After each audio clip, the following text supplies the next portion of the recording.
שלום לכולם, אני לי, ואני אימא לילדה בשם נועה, אוטיסטית בת 7 מתוקה מאוד.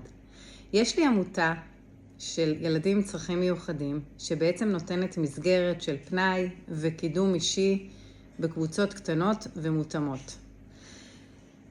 בתור אימא, אני חושבת שהמרכז הזה הוא סופר חשוב, והחזון והמטרה שלי שיהיו לפחות 3 מרכזים כאלה בכל עיר, צפון, דרום ומרכז, כדי שכמה שיותר משפחות וילדים יוכלו ליהנות ממה שאנחנו מציעים.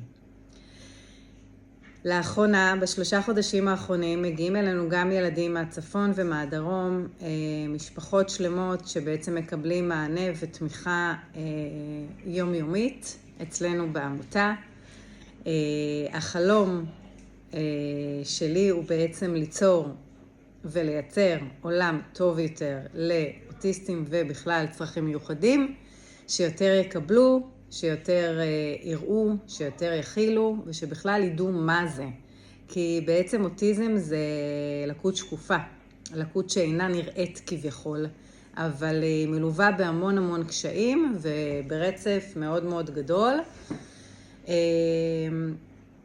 ואני פונה אליכם וללב שלכם כדי שתוכלו לעזור לנו להמשיך ולהתקיים בעמותה ובדברים שאנחנו עושים המאוד מאוד חשובים.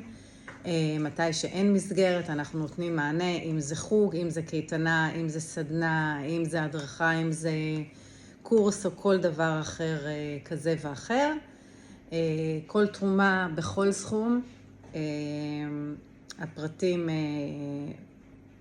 נמצאים בהדסטארט שלנו, ותודה, אנחנו אוהבים אתכם.